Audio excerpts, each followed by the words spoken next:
from the American Academy of Pediatrics tonight as we discuss the importance of providing COVID vaccines to New York City pediatric practices and trying to overcome some of those challenges. I just want to remind everybody, we'd love to answer your questions at the end of this. Please feel free to type them into the Q&A box, preferably rather than the chat box, so we can get to those when the time comes. Otherwise, if you can remain muted, we can, if we need to unmute people for questions at the end as well. Again, thank you for joining us. I'm going to introduce Dr. Jane Zucker, who many, if not most of you, already know. She's the Assistant Commissioner for the Bureau of Immunization at the New York City Department of Health and Mental Hygiene. She was trained in internal medicine and infectious diseases, as a fellow of the Infectious Disease Society of America, and has been the director of the Vaccine Operations Center for the City Health Department's COVID response for what I assume feels like a lifetime at this point. Thank you so much. I'm going to hand it over to you.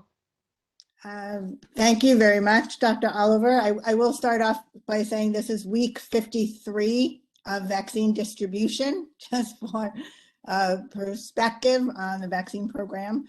So hello, everyone, and welcome to tonight's forum on the importance of providing COVID-19 vaccines in pediatric practices. Thank you for joining us tonight after what I'm sure has been a very busy start to a busy week for all of us. Rising COVID-19 cases are a reminder of the importance of vaccination, and we want to use tonight to share information and exchange ideas about the way pediatricians can increase COVID-19 vaccine access and uptake for children and adolescents. We'll say it's been a pleasure working with the American Academy of Pediatrics to organize this event. So we do have a full agenda, and so I'll start off by introducing Dr. Warren Siegel for additional introductions. Dr. Siegel is currently the chair of the American Academy of Pediatrics for the state of New York. He is board certified in both pediatrics and adolescent medicine.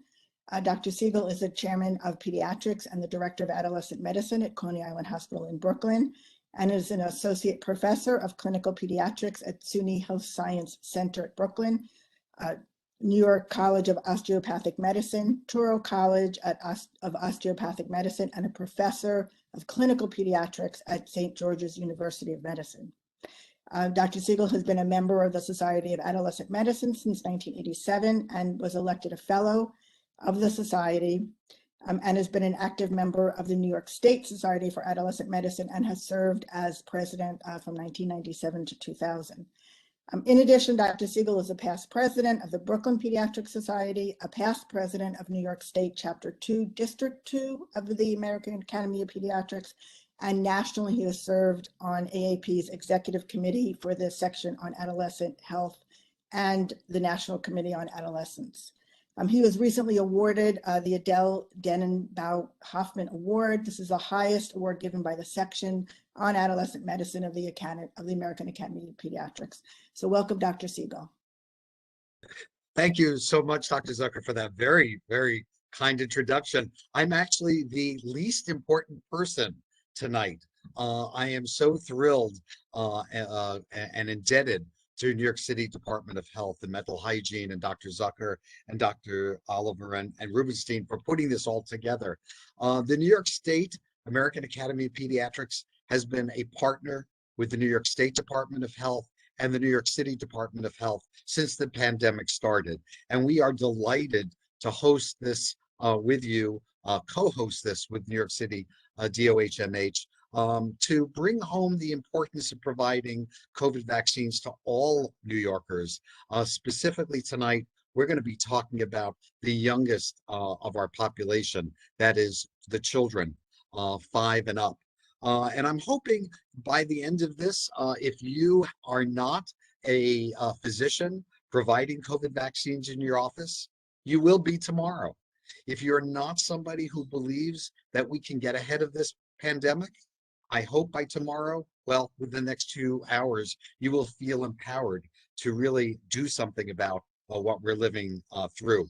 I'm talking to you from my home in Queens, even though you see the American Academy of Pediatrics building in Itasca, Illinois, behind me as my backdrop, but I am a New Yorker.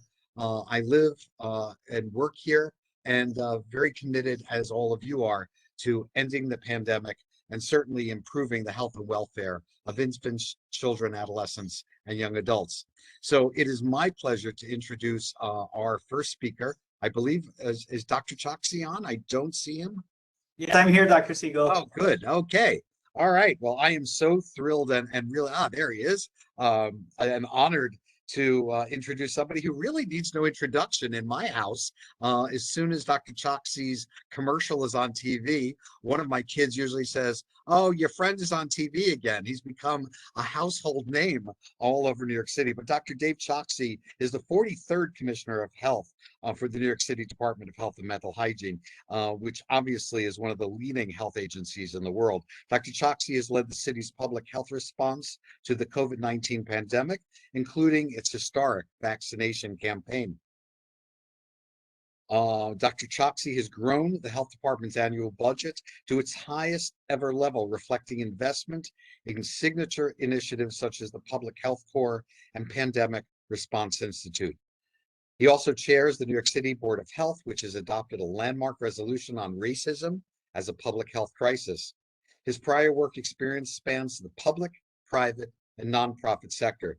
Before he was Commissioner of Health, Dr. Choksi served as an inaugural Chief Population Health Officer at New York City Health and Hospitals, where he and I became friends. He's taken care of patients as a primary care physician since 2014 at Bellevue. So he doesn't just talk the talk, he knows how to walk the walk. And I am so honored and delighted to introduce Dr. Dave Choksi. Thank you so much, Dr. Siegel. I hope I can call you Warren, and I really appreciate that warm introduction. But I'm going to be very brief here at the top because you're going to hear from many more distinguished and erudite voices than myself. But let me pick up where Dr. Siegel left off, which is I'm a practicing primary care doctor. And as with so many of you, over the last few months, I've been taking care of patients and also having conversations about vaccination with my patients. That's really what our session tonight is about, is in making sure that we understand what you need, that you have what you need, and that we support you in what is an urgent common mission, which is to extend our vaccination campaign to as many children across New York City as possible. From my own practice, I know that this sometimes requires intensive, painstaking, and caring conversations. In your case, with your patients, but obviously, of course, with their parents and other family members as well. And that's something that can sometimes take time. But certainly in my own experience, that time has always been worth it when we do assuage some of the fears or combat the misinformation that's circulating and help to get people actually get vaccinated. This is taking on particular urgency with the spread of the Omicron variant, which is the fastest, fittest, and most formidable version of the virus that we've seen thus far. And it makes our common mission that much more urgent in the here and now with respect to extending the protection of vaccination as far as possible. We've made great strides, really thanks to your work in terms of vaccinating adolescents. We're at over 82% of adolescents who have gotten their first dose of the vaccine. We're at about 27% for youth 5 to 11, and that's where we really need to catch up and do so as quickly as possible, given the speed with which Omicron is spreading throughout New York City. So that's really my call to action, for all of you. And I know this is a group that doesn't need much convincing because you've been taking care of people over the last, over years, but particularly over the difficult last 2 years. And this is just part of that mission going forward. I did want to mention a specific program, which you may not yet be aware of, but our partners in state government have made it so that Medicaid will reimburse pediatricians for having consultations with parents and children about getting them vaccinated. This builds on a city program that I'm very proud that the health department started which also provides the reimbursement so that you can find the time and the space to have these important conversations. So with that, let me leave it with a very sincere and heartfelt thank you. It's been a very, very challenging 2 years for all of us, for the families that you've been taking care of, in many cases for our own families as well. And we're headed into another difficult stretch of the pandemic because of Omicron. So I'm feeling a deep sense of conviction about our mission, and I want to enlist all of you in it.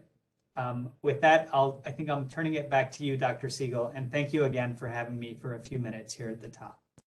Thanks so much, and thank you for all that you've been doing, not just in the last few months, but the last few years since you've been at the helm of New York City. We're really proud and we're very, very lucky, and all of our pediatricians and our children and their families, thank you. Thank you so much. Let me introduce our main event. This is our main speaker. Dr. Jesse Hackl is the president of New York Chapter 3 of the American Academy of Pediatrics. He has many titles. He's also the chair of our Pediatric Council that makes sure that our pediatricians are paid for what we do. He's a clinical assistant professor of pediatrics at New York Medical College. He's a co-founder and managing partner of Pomona Pediatrics, which is a division of Boston Children's Health Physicians in Rockland County, where he's been practicing pediatrics since 1981. A 1972 graduate of Princeton, Dr. Hackl received his MD degree from Johns Hopkins University School of Medicine in 1976. His pediatric residency was completed at Johns Hopkins, and he undertook 1 year of training in neonatal perinatal medicine at the University of Texas in Houston. He's board certified by the American Board of Pediatrics with permanent certification. He's a fellow of the American Academy of Pediatrics and is currently the chair of the Committee on Practice and Ambulatory Medicine. And he has served on the executive committee of the section on administration and practice management. In addition to practicing general community pediatrics, Dr. Hackl has extensive experience in practice management issues, and he's lectured at the AAP's National Conference and Exhibition and other forums on legal topics in practice management and practice growth and merger opportunities. He has over 30 years experience as a reviewer, an expert witness in medical liability cases. He's co-authored AAP clinical reports, for example, Countering Vaccine Hesitancy and the policy statement, Age Limit of Pediatrics. He's currently writing policy statements on immunizations and immunization information systems, telehealth in pediatric practice, adolescent confidentiality, and many others. He's committed to the survival and success of independent pediatric practice and serves as a mentor to many early career physicians, providing encouragement and support in the decision to enter such a practice. He continues to write and lecture on approaches to vaccine hesitancy, and most importantly, he has 2 adult children and 4 wonderful and fully immunized grandchildren. I am so thrilled that Dr. Hackl has made time in his very busy schedule to talk about today what we need to do to make sure that COVID vaccines are administered in pediatric offices. Thanks again, Jesse, for coming tonight. Thank you, Warren. Thank you for the introduction. If I could have the next slide, please. Just want to say I have no conflicts of interest to disclose for tonight's talk, and I will not be discussing off-label use of any products. However, please note that the vaccines I am discussing have received emergency use authorizations from the FDA for some of the age groups being discussed. Next slide, please. A little bit of background, just briefly. As we know, we're in week 53. The vaccines were initially approved in December 2020, and there are 3 products that are currently approved. The Pfizer-BioNTech product, which has a full approval for age 16 and up, and an emergency use authorization for age 12 to 15 since May, and for ages 5 through 11 since early November. And the Moderna and the Johnson & Johnson's products are being used with some caveats for age 18 and up. Because of these age limitations, in practical terms, the Pfizer-BioNTech product is really the most efficient one for use in pediatric offices. So that's really what I'll be discussing this evening. Could I have the next slide, please? So why should we be giving the vaccine in our pediatric offices? Well, first of all, most importantly, both our patients and their parents want to be vaccinated. And the parents know us and trust us. I mean, we have probably a much more personal relationship with our patients than they're going to have almost anywhere else that they might receive healthcare, because we see them throughout their child's lifespan and we interact with them on all sorts of very sensitive and delicate topics. They know us, and a discussion of vaccines, specifically a COVID vaccine, can easily be made part of any conversation that we may be having. This is unlike when parents might go to a vaccine center or a pharmacy for the vaccine, where it's much more of a business-like relationship without the ongoing interaction that we have. Remember again that pediatricians are the vaccine experts. We give vaccines in our office all the time. If you give any vaccines, the COVID vaccine is just one more to add to your schedule. And it's really worth considering it as being added to a permanent schedule, because unfortunately, COVID is likely to be here for a long time, and the vaccine is likely to be something we're giving on a regular basis. Pediatricians understand addressing vaccine hesitancy probably better than most other medical professionals. And studies have shown over the years that we are the most impactful source of vaccine information for our families. I want to mention the medical home, which is a pediatric construct, which deals with the idea that we are the source of information for our parents and our children about all things health related. And vaccines are a critical part of what we do in the medical home, since preventive care is so important to us as pediatricians. If we refer out vaccines, if we send the patients to the nearby pharmacy to get the vaccines, we're going to be losing this very important part of what we have been trained to do and what we have so much experience in doing. In the end, we may lose access to our patients as well, because vaccines drive visits. They are one of the major reasons that parents come in to see us, which gives us an opportunity to screen for all sorts of problems, for all sorts of developmental delays, and all sorts of other issues where intervention can be important. And if we don't have these visits, which ostensibly are just vaccine visits, we lose the opportunity to have a major impact on our children's growth and development. And finally, in practical terms, if there's any hesitation because of the cost of the vaccine, remember that the COVID vaccine is provided free of charge. There's enhanced payments for administration of this vaccine, which can cover the costs of storage and administration and the documentation. And as Dr. Choksi pointed out, we now get paid for counseling the parents about the necessity of the vaccine, even if we spend the time and they don't take it. So there are a lot of practical reasons why it should not be considered to be a drag on the time that we spend in our office. Next slide, please. Also, it's important to note the new Key to NYC program, which is a new New York City mandate. As of December 14th, children aged 5 to 11 must be vaccinated to participate in indoor activities. That includes sports and after-school activities, and they need to have had at least one dose at this point as of 12/14. As of 12/27, persons aged 12 and up must have had 2 doses, except if they've received the J&J vaccine, in order to participate in these same indoor activities. So it's important to note that to keep kids participating in things that they enjoy and that we want them to participate in, they need to be vaccinated. And finally, there's the evidence that's been shown repeatedly that mandates for vaccination do reliably increase demand. And we see that on a regular basis with all of the vaccines that are required for school attendance. And we've seen it with the COVID vaccine as well, as a condition of employment. Next slide, please. So talk about administering the vaccine. And the first point I would make about where to administer the vaccine is absolutely anywhere that you have a chance. This vaccine can be given in routine office visits, both well and sick, since there are really very few indications for illness which would recommend postponing the vaccine. But you see kids during well visits and you're talking about other vaccines, it's a great time to talk about the COVID vaccine as well.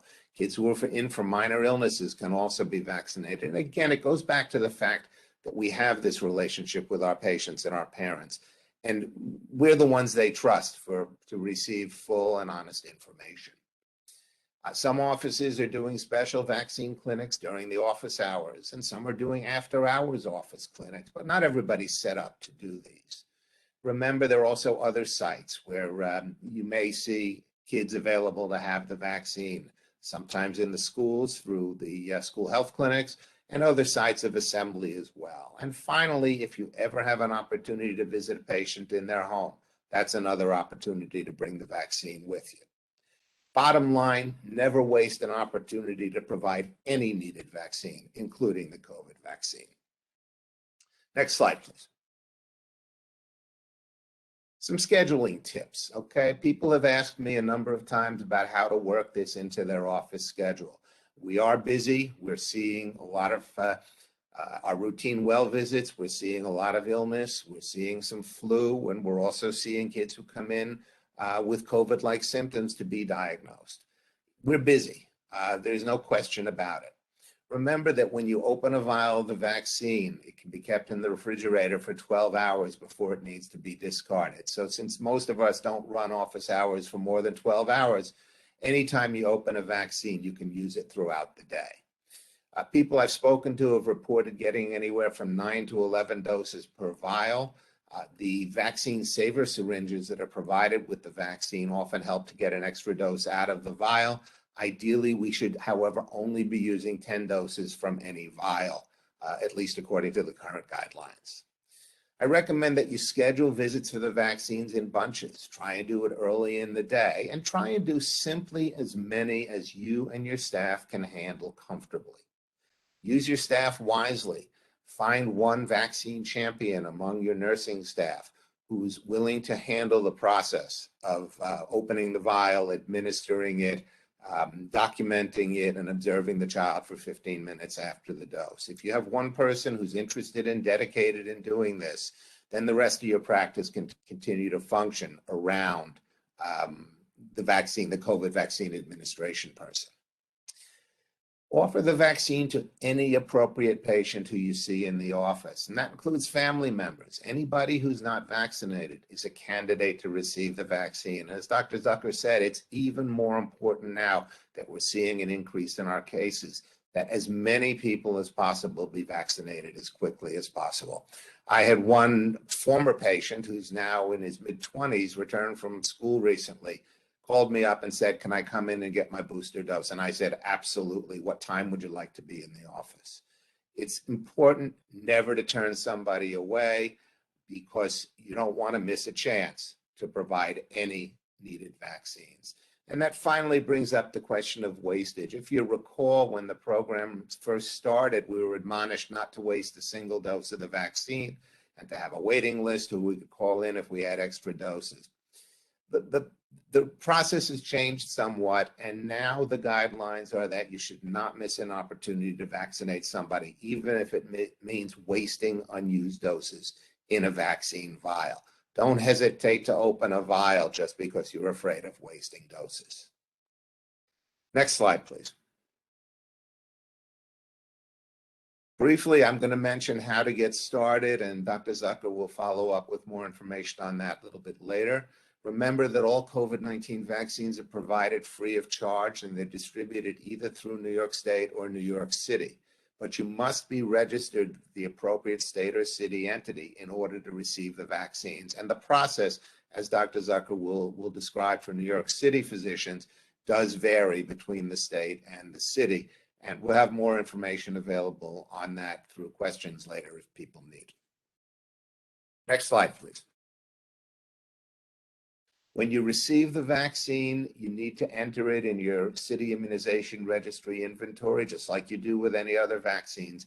Sometimes this information may in fact auto-populate if the vaccine comes straight from the CDC, but do remember to enter it into your inventory. Now, the current Pfizer vaccine, which is for age 12 and up with an orange cap, has storage recommendations that are a little bit different from what we'll be seeing going forward. But right now, if you have that vaccine, it's stored in the freezer for 14 days and then in a vaccine refrigerator for 31 days for a total of 45 days. The age 5 to 11 vaccine with the purple cap, I believe, can be stored in a vaccine refrigerator alone for 10 weeks before it expires. And there will be a new Pfizer product for age 12 and up coming out within the next few weeks with a gray cap, which will also have those same 10 weeks refrigerator storage. You do not need an ultra cold freezer to store these vaccines. The normal vaccine storage equipment that you use is adequate for this vaccine. Because it's good for 10 weeks, I usually recommend people order what they can use in about 30 days. That way they don't have an extra stock that may expire before it has a chance of getting used, and that they should reorder regularly. We order through New York State, and we've had no issues with getting doses as we need them. It's really important that you follow the CDC guidance for vaccine storage and handling. And a link to this guidance is here on the slide, which will be available again later. But it absolutely, like all vaccines, must be stored and handled properly. And finally, follow the New York City requirements for all vaccine reporting, which are the same as the city immunization registry requirements. But it should be reported on a daily basis. And most of us have EHRs that can handle this now. Next slide, please. When you're administering the vaccine, make sure that all vaccine recipients complete the New York State form, which can be done electronically or on paper, and it's available at the first link on this slide. Before you start administering the vaccine in the office, review the preparation and administration summary, as well as the CDC guidance summary about how to dilute the vaccine. Again, some of this will be changing, but new information will be available on the Department of Health's website. The Pfizer vaccine is administered in 2 doses, 3 weeks apart. It can be longer than 3 weeks. It should not be shorter. And finally, make sure you record the vaccine data in your EHR and assure transmission to the city immunization registry. Next slide, please. There's some specific information for administering the vaccine to the 5 to 11-year-old age group. I'm not going to go over it specifically, but the CDC has a number of pieces of information on planning and on the guide to how to use the vaccine in children, as well as specific information on the vaccine. Now, these websites will be changing when the new product is available. Nevertheless, it's important that you stay current with what the CDC is recommending. Next slide. Because we are operating small businesses, our pediatric practices are small businesses, it's important that we consider how to bill so that we can be paid for what we're doing, as Dr. Siegel has pointed out. For the current Pfizer 12 and up vaccine, it has a CPT code of 91300, and you should bill this at either $0 or 1 penny, depending on your EHR, because the vaccine is provided at no cost to you. This vaccine has specific immunization administration codes, which are shown here for the first and second doses, for a third dose if it's given to an immunocompromised individual, and for a booster dose, should it be given to those who are now eligible for boosters. You bill the administration code. Some insurers do not require the vaccine product code, others do. You need to check with the insurer to see which is appropriate. But for Medicaid, for New York State Medicaid, you do not need to bill the product code. Remember that Medicaid and most payers are paying at least $40 in our area for these administration codes. And this is made to recognize the increased work of counseling, obtaining, storing, administering, and documenting these vaccines. Remember that the only payment to expect is on the administration, not on the 91300 product code. Since you are not paying for that vaccine, patients may not be charged for it. Next slide. For the 5 to 11 vaccine, the codes are different, but the process is the same, and they're illustrated here. And again, the same point I would make is that you should be paid appropriately for the administration fee. If not, please let the Pediatric Council know. I will mention that both New York State AAP and National AAP have been actively representing pediatricians with insurers who are paying less than the $40 for the administration. And we've had significant success, but it has not been across the board. So if you're having problems, please reach out to us. Next slide. This is some general information. The first one is the New York State Medicaid guidance for billing. And the AAP has a couple of links about how to handle and how to bill for these services as well. And I recommend that everybody get familiar with them because they will make your life a lot easier and your biller's life a lot easier as well. Next slide, please.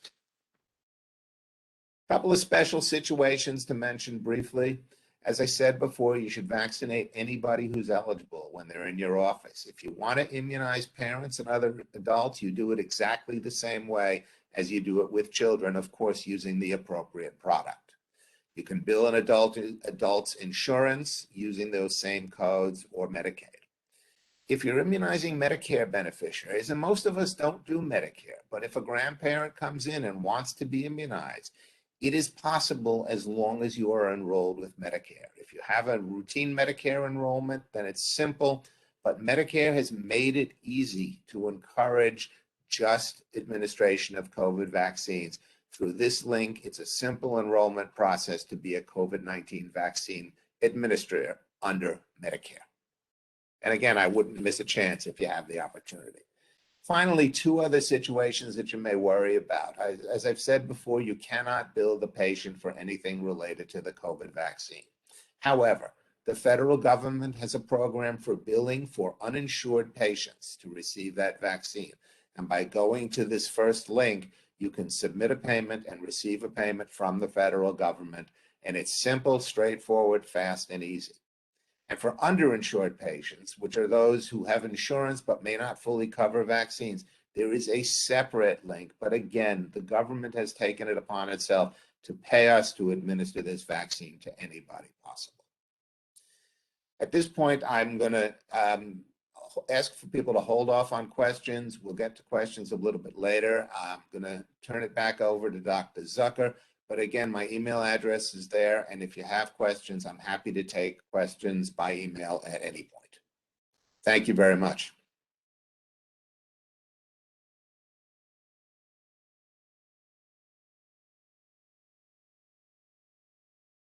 Thank you very much, Dr. Hackl, for that important information. If we can bring up my slides, please.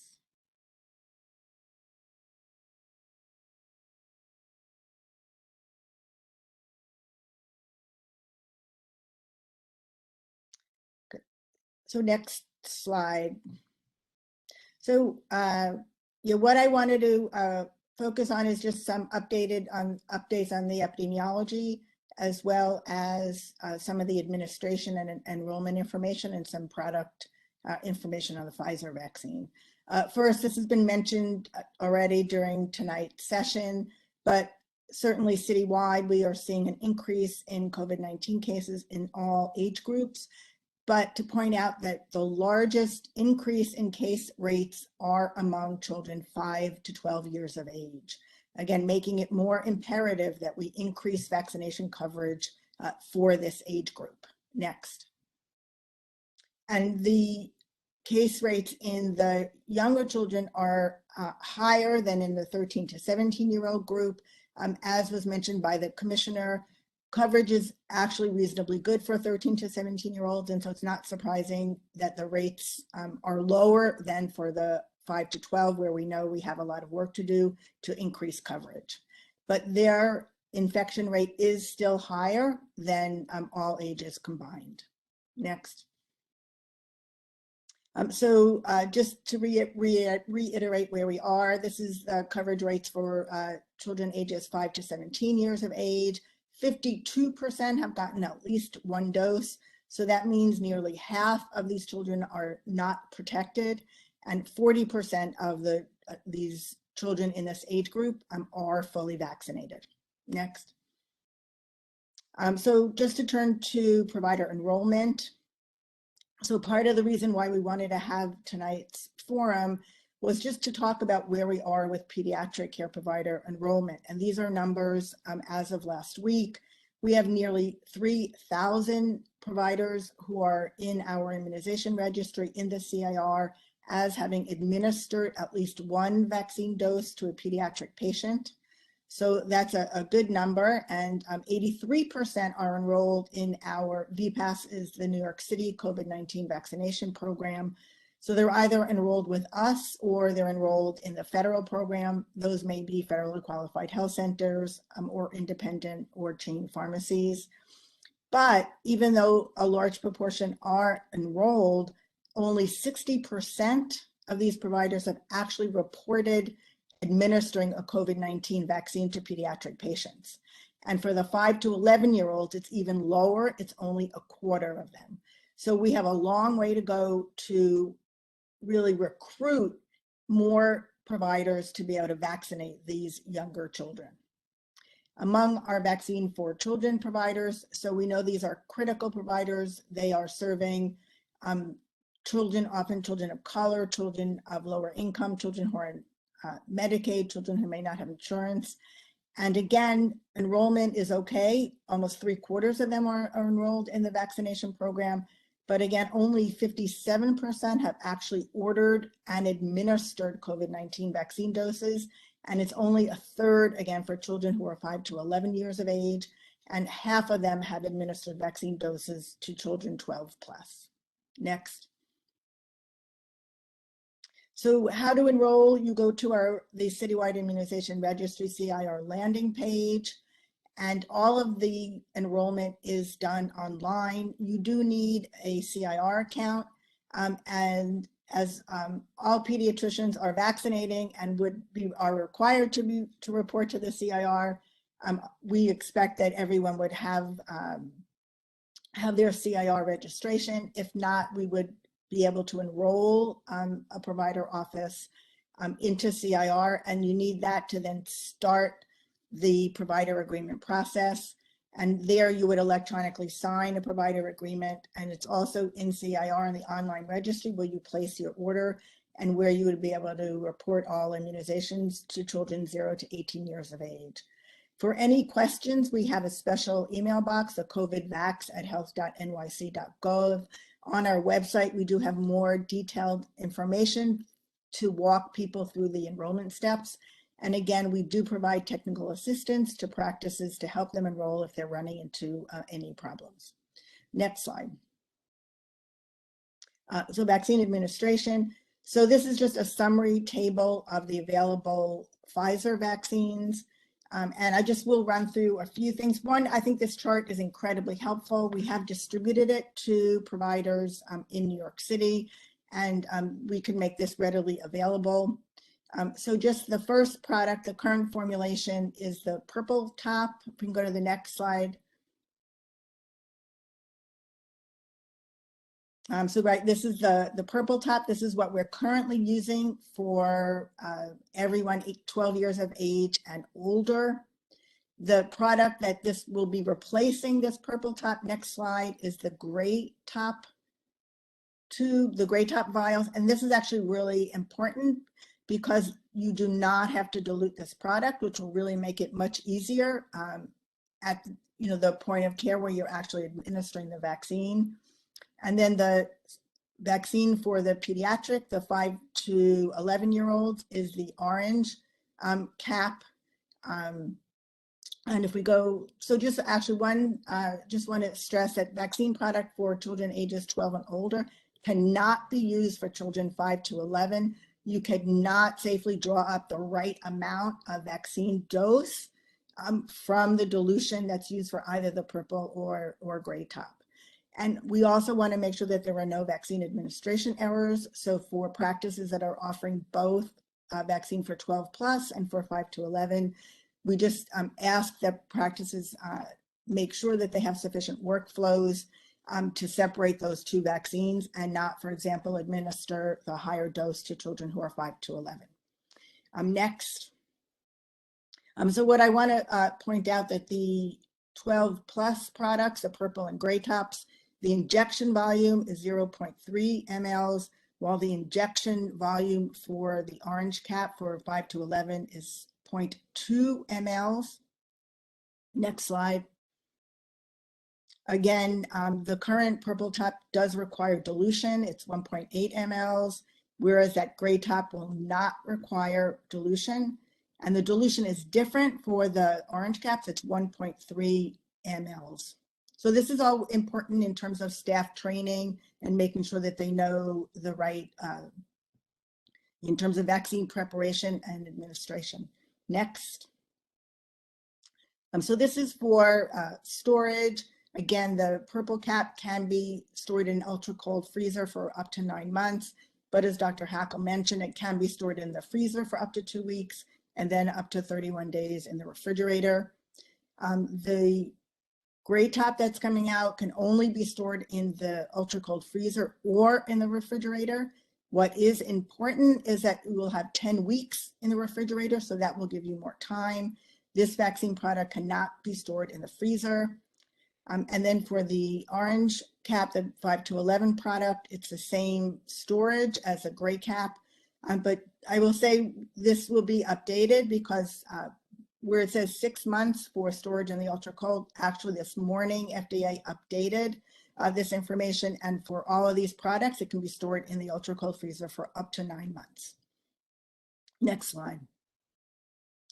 Again, so, there is some confusion because the dosage is different for the 5 to 11 and 12 plus. Again, 12 plus is 30 micrograms and it's 10 micrograms for the 5 to 11. And so the vaccine dosage is based on age, not size, and not weight. Children need to receive the age-appropriate formulation, and the dosage should be based on the child's age on the day of vaccination. So if a child was 11 when they got their first dose, and they will get the 30 microgram dose. If they have turned, if they were 11, they get the 10 microgram dose. If they turned 12 for their second dose, they get the 30 microgram adult dose, the purple or gray cap for that second dose. If the child does get a 10 microgram dose, the vaccine, that is once they turn 12, that vaccine dose does not need to be repeated and is not considered an error in terms of the EUA and does not need to be reported to VAERS. Next. So this was also mentioned by Dr. Hackl, but this is probably our #1 question that we get. Vaccine wastage should not be a barrier to wanting to offer a vaccine, opening a vial that day. There is an ample supply of vaccine. And again, when we started the program, there was really a big focus on reducing wastage, but now we want to take every opportunity to vaccinate a patient who wants to be vaccinated. And again, clear message, even if you have one patient who wants to be vaccinated, open that vial. Don't miss that opportunity. So I know for pediatricians, it's very hard to think about wasting vaccine, but again, given our current pandemic, where we are in the pandemic, it's just critical that we use every opportunity to vaccinate our patients. So we do want providers to continue to follow best practices to use every dose as possible, but again, should not be at the expense of missing an opportunity to vaccinate every eligible patient when they are ready to get vaccinated. And again, I'll just stress one more time, this is still, as I said, the #1 question. You are allowed to open a vial in order to administer a dose to just one patient. Next. Also a reminder how important co-administration is, especially children are not maybe behind on their routine childhood immunizations. So you can administer a COVID-19 vaccine without regard to timing to any other vaccine, including the same day. This is especially important for flu vaccine. I'm sure practices are very busy. Not only do you have people who are sick with COVID, flu, COVID-19 vaccine administration, but also flu vaccination. If multiple vaccines are administered in a single visit, the vaccine should be given in a different injection site, separated by at least 1 inch. For people over 11, you can use a deltoid muscle. For children ages 5 to 10 years of age, if 2 or more vaccines are injected in a single limb, You may want to use the vastus lateralis muscle of the anterior thigh, which is the preferred site, just due to the greater muscle mass. Next. So I would be remiss if I didn't end my talk with just a plea to recommend flu vaccination for your patients and get all your patients vaccinated. As far as adult vaccination goes, we're pretty much on par with where we were last year. However, pediatric flu vaccination is lagging behind where we were last year. We're about 16% fewer doses having been administered to children 18 and under. And last year we had lower vaccination than the previous year, so we're really falling behind, our target coverage rates. So next, just a word about anticipated developments. One of the barriers has been that purple cap Pfizer has come in shipments, minimum shipments of 1,170 doses. But these gray caps will have shipment sizes of 300 doses, making it easier for practices. And at this same COVID Vax web email address, you can contact the health department for redistribution. We have really done a tremendous amount of redistribution to smaller practices who can't use the larger vaccine shipments. And we are more than willing to do this and to do what we need to facilitate pediatric practices to be able to offer vaccine to their patients. Just thinking forward to 2022, we do expect vaccine recommendations for younger children. Pfizer did issue a press release about the trial for the children 2 to 4 years of age, that it didn't meet the non-inferiority requirements, and they're now extending that trial to add a third dose. And they're doing that as well for the 6-month to 2-year old age group. But we can still expect that there will be results sometime early 2022. And again, these products are a different dosage for these younger children. And so it is possible that there may be yet another Pfizer vaccine product. Next. I want to leave you with this slide with additional COVID-19 resources. There are a lot of materials on the website with vaccine information. We also have a provider hotline. So for practices that are not offering vaccine, we want you to refer patients for vaccination. And you can schedule appointments through this 877-VAX4NYC telephone number. If you press 2, there is a prompt that you can use that is just for providers to facilitate making that appointment. The public website listed here also has ability to help schedule appointments. And then we do have information on the website as well as an email for help with citywide immunization registry reporting. And then there are other general resources, the provider page. I will say that all the data I showed today is all on our website. We really have a tremendous amount of information, both about cases as well as vaccine administration. And then we have all of our Dear Colleague letters as well. And we would ask people to sign up for our Health Alert Network if you want to receive those, the important updates from the health department. And then last, we also have a provider access line to provide assistance. Next, and that's my last slide. And we can leave the resources up. I will say that this session is being recorded, and this will also be available on the website along with the presentation. So thank you very much, and maybe I'll turn it over to Dr. Oliver to moderate the Q&A. Yeah, great. Thank you, everybody. Really appreciated hearing all the information that you had to share, and I do want to get a chance for everybody to ask and get their questions answered. Some people have already put things into the Q&A. We can go over that. If you hadn't, please feel free. Also, if you're on a phone or can't type in, if you raise your hand virtually through WebEx, I will be able to unmute you so you can ask your question live. So just wanted to cover, there was one question about if you have practices both in New York City and in New York State, do you need to order vaccines separately from the city and the state? And the answer is yes, that you would need to do just as you would with a VFC vaccine. There's another question that came up here from Dr. Clemens, and I'd like, I think, to get all the panelists answer to this one. how can we encourage or advocate for large medical institutions to support vaccination in primary care offices instead of only their hospital pods, especially in outer boroughs? Their patients are left with no practical option at their affiliated PCP. So, Dr. Zucker, we'll go left to right. I see you first. Well, I think let's turn it, Dr. Hackl had come on video. Well, let's give him a Great. chance to start. And then actually, if Dr. Siegel wants to also comment as given his role at H&H and at Coney Island Hospital. As I said in the answer, I can't think of any reason that this vaccine should be treated any differently from any other childhood vaccine. And it sort of puzzles me as to think why an institution would seek to handle it that way. I think that the children who attend offices in the outer boroughs run the risk of falling into that under-resourced group if we do this. We need to bring the vaccine to where the patients are, and they are in your offices, and it doesn't matter where your office is located. The only thing I can think of is whether the infectious disease physicians in that in the institution might be able to advocate for this as well.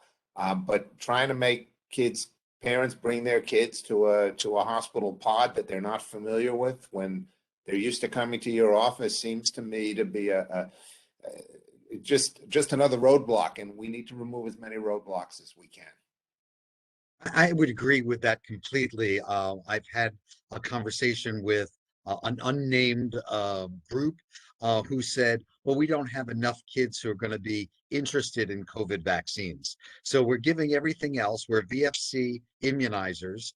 We're giving other vaccines. But for this, well, we'll just tell them to go elsewhere. That, in my opinion, is just irresponsible. Immunizations are part of our DNA. That's why we became pediatricians. And I would disagree with Dr. Hackl on one thing. We shouldn't leave this to our pediatric ID colleagues to advocate for this. As pediatricians, we should be advocating not only for the children, but as Dr. Hackl said, for their parents, their grandparents, their caregivers, whoever they are. They should be getting their COVID vaccines in the same visit as their pediatric medical home. Yeah, and so thank you both. I will add that the health department has really been promoting offering COVID-19 vaccine the same way you would give a flu vaccine. It should be in all ambulatory care sites.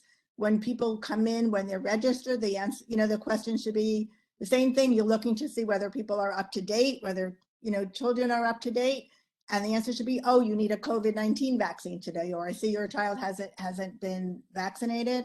And so that is certainly what we're promoting. I am aware of some of the larger networks in New York City that are doing it. They have successfully added COVID-19 into various ambulatory care clinics that they have. As I'm saying, I'm sure about, I know some of their faculty practices as well have COVID-19 vaccine. So we do have best practices to draw on, and we can certainly help facilitate meetings where we might be able to have a focus on how to really make that shift with whether hospital networks and again, ambulatory care and the faculty practices. And we would be happy to facilitate something like that. Great, thank you all. There is another question in the chat box. As you know, before providers give vaccination to under 18-year-old patients, they're required to get consent from parents or legal guardian. My question is, do providers also need to document the parent's name or legal guardian's name on the report, or just the relationship?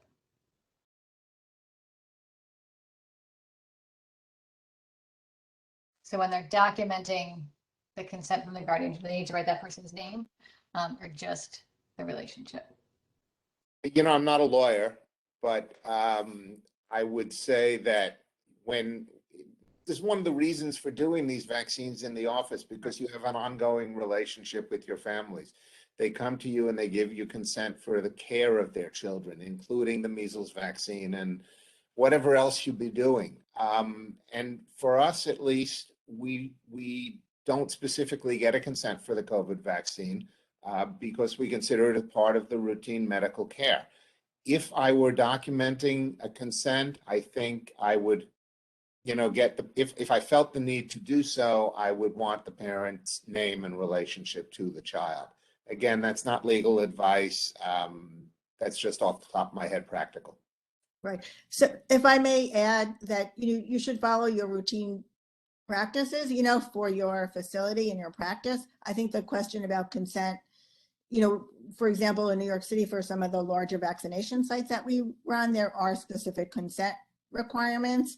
And for that, they are documenting that the parent legal guardian, has given consent, and that can either be in writing, but they can also do that over the phone. And, those are actually a checkbox, and I don't believe they're actually documenting the name. But they do need to get consent, and there are separate sort of guidance for those settings where they may not actually be a patient in your practice. Thank you. At the moment, I think those are all the questions that are in our chat and Q&A. Yeah. So, I'll take the opportunity to just go back to the question about offering vaccine in the office. I think what we need to really focus on, again, what do we do for other vaccines, for VFC vaccines, for the 5 to 11 vaccine, right? You can put that vaccine in your refrigerator. You have lots of other vaccines in your refrigerator. It's the same temperature. You have 10 weeks to use it. It's, the minimum shipments are 100 doses. With 2 doses of Pfizer, that's 50 doses of vaccine. And it is not unreasonable to expect, again, unless the practice has really few patients in that age group, it is reasonable to expect that you can use that vaccine within that 10-week period. So some of the barriers that were initially there on the storage, they are resolved. So that is just some good news. And so again, the storage and the shipment sizes should no longer be a barrier for the 5 to 11. And I would also point out that the other barrier of inadequate payment for handling these vaccines has also been removed. This should not be a financial burden, and it's been specifically structured that way to avoid this being a financial burden on the providers. The payment and the counseling now are things that are simply recognizing the work that we are doing. But that should remove a barrier from doing this. There's another question here. Do you need to separate VFC vaccines from the COVID vaccines? And how do you do that? Not really. COVID vaccines are sort of VFC agnostic. They're no relationship to VFC. And it comes in a separate box. And if you have a separate container in your refrigerator, you just store them there. Unlike the VFC vaccines, where you have to have a separate stock for VFC patients and privately insured patients, in this case, you do not. There is a single stock of COVID vaccines that gets administered to everybody. And that's not only kids, it's to adults as well. There is one stock of vaccines. Great, thank you. And next question, do you provide COVID vaccine cards also? Yes, we do. In fact, they come with each shipment. With the shipment of vaccines, we get vaccine cards, we get syringes, we get alcohol swabs, we even get Band-Aids.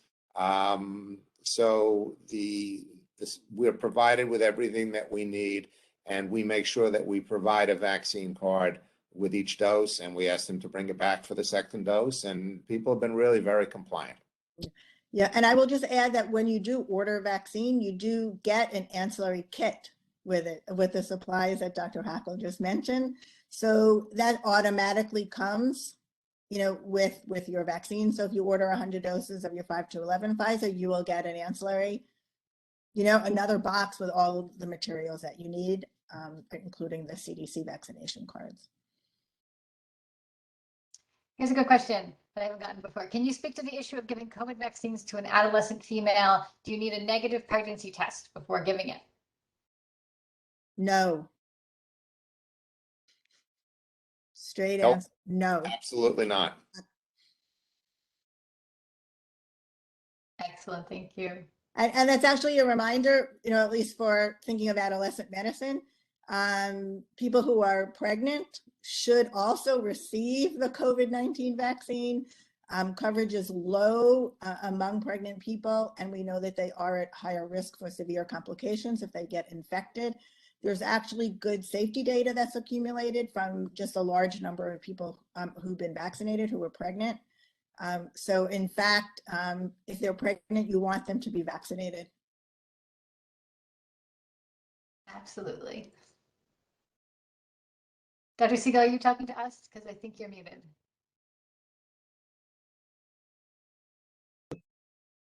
Thank you for saying that, Dr. Zucker. You know, I know we're talking about children tonight, but another area of advocacy at all of our institutions is our OBGYN colleagues. Tomorrow, grab somebody at lunch and talk about getting COVID vaccines to everybody, no matter where they practice. And if they don't have the vaccines in their office, send them to the pediatricians. Yeah, that's fine too, because we can give them as well. That's Thank you. You can give Thank you, mom, Laura. when mom brings a younger, their 7-year-old in and she's pregnant, you can vaccinate the family. All in favor? Waiting for any more questions that come through. Also want to give everyone an opportunity, not just to ask questions, but to explain any potential barriers that you face in terms of providing the vaccine. We're also both AAP and the health department here to try to help work through those barriers and figure out ways to support you all in the work that you're doing. I think the biggest barrier that we're still seeing is hesitancy. And that's, that's still a problem. There's a lot of misinformation and disinformation out there. And there are a lot of parents who are uncertain. And that's our role as pediatricians, is to help work with parents who are hesitant, to help explain the facts to them, to help clarify the misinformation or correct the misinformation. And it may take several conversations. But it does work. And the good news is those several conversations each get paid now. So it becomes less of it's still a time burden, but it becomes less of a burden to spend that time because you are paid for the time now. And sometimes it takes a few conversations, but I've had it work numerous times, and it was worth spending the time when I didn't get paid for it, because it's an important thing to do. So it's something that I encourage everybody to do, to take the time. Again, these are families and patients and kids that you know and that you have a relationship with. And it's important that we use that relationship for the benefit of the kids and for the benefit of everybody else. Do you want to maybe talk briefly, and those of you who are seeing patients, about how you start that conversation with the family? Well, it's easy to start the conversation. Your child hasn't had the COVID vaccine yet. How about we do it today? And the response is usually, well, I'm not sure. And very simply, can you tell me what you're not sure about? What have you heard that gives you concerns? And every family is different, and every parent is different, and everybody has their own concerns. And you don't know what they are until you talk to the parent. And I think it's really important to listen to them. It's important to understand their concerns. It's important to mirror their concerns and respond to the specific concerns. And it's important to do it with facts, but it's also important to do it with empathy. And what I mean by that is you give the facts about the safety and the efficacy and the risk of not being vaccinated. And then you need to talk to the parent who's afraid, and tell them, I know you're concerned about something, that you're worried that this vaccine may harm your child. And I vaccinated my kids and my grandkids, and I wouldn't do that if I didn't think the risks were far, far smaller than the benefits. And so, it's multi-pronged, it's factual, but it's also, it's a gut thing. You absolutely have to understand where the parents are coming from them. And we all have the same interest. In the end, our interest is all the same. We want to provide the best care for our children and raise happy and healthy and safe kids. And we've got the same goal in mind, and we just have to make sure that they're fully equipped with all the information they need to make those decisions. Thank you. A follow-up on that is, how do you document counseling? As when you're writing a note for an encounter, you can, depending on your EHR, you just document what you did. You can free text it, usually somewhere in the plan part of your EHR note. That I spent 10 minutes discussing the risks and benefits of the vaccine, and the mother agreed to it, or the mother said, well, she's not sure and she'll think about it. And, just very, that takes a minute or so to type a sentence like that in the EHR. And if you're smart, you can template it so that you only have to press 2 keys to get it to pop up. Did you put a time code with that or not? Do I what? You put a time code associated with that or not? I may put the time code, the amount of time spent with the counseling. Part of that depends on how I'm billing the visit. If I'm billing the visit, if it's a well visit, then the time is not really relevant. But you note the counseling and you can bill the separate code for counseling. If it's a sick visit or a non-well visit, if I'm billing by medical decision making, I would just put down that I did the counseling and bill the counseling code. If I was billing by time, I would add that time to come up to my total visit time. Great, thank you for those specifics. Another question here. I understand vaccine shipments are halted for the holidays. When can I order as a new provider? Right now, you can go in the online registry and place your order. So there are limited shipments. There are shipments Monday, Tuesday, Wednesday. There will be shipments next week. Shipments are held for Thursday and Friday. We also have been redistributing vaccine this week for providers that do need it. Either their shipment didn't arrive on time or they have more appointments and vaccine. So there are opportunities to get vaccine either directly shipped or if we need to redistribute to get you started. Excellent. I want to ring a bell for the new provider. We have that option on WebEx. All right. I think that looks like we're wrapping up the questions that I see so far in the chat and the Q&A. Anybody, we want to go ahead and give some closing remarks. We have another minute for anybody to type any last questions. You can always reach us here at the emails and numbers provided to answer any other questions that do come up along the way. Well, I just want to take this opportunity to thank you, Dr. Zucker, and the entire DOHMH, and thank you, Dr. Hackel, once again for sharing your expertise with all of us. It's really informative and really exciting because once again, we're actively doing something to really turn around this pandemic rather than just letting it ruin everything that we have. We can do something about it. We can do this one patient at a time. And I want to thank you for co-hosting this tonight with the New York State AAP. Yeah, so thank you, Dr. Siegel. I also want to thank Dr. Hackl and the AAP. I think the collaboration we have is just really critical to our shared success and our shared goals. And I just want to give a shout out to people who helped organize the webinar as well. Dr. Bromberg, Dr. Oliver, Dr. Rubenstein from my staff who are on, as well as Ellie Ward. And of course, those of us who presented.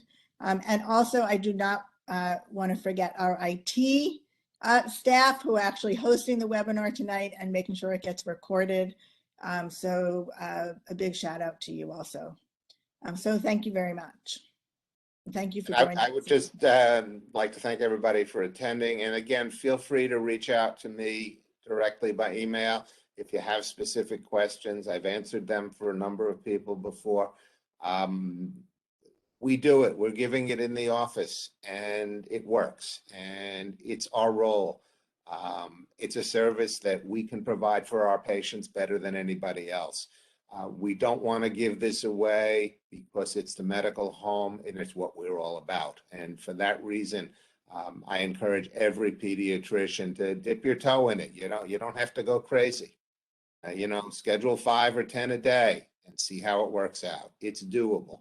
It's rewarding because we're helping our patients. And as Dr. Siegel said, We're trying to get a handle on this, and the vaccines are the most important tool we have. Right. And I just can't resist another plug on here, just because we're talking about, early next year, vaccine being available possibly for younger children, right? And these are certainly children that you want to see in the medical home and should be having their routine pediatric visits. So it's really even more important, that you do dip your toe in, that you do get started with vaccinating your patients. Excellent. All right. Thank you, everybody, all our panelists and all our attendees.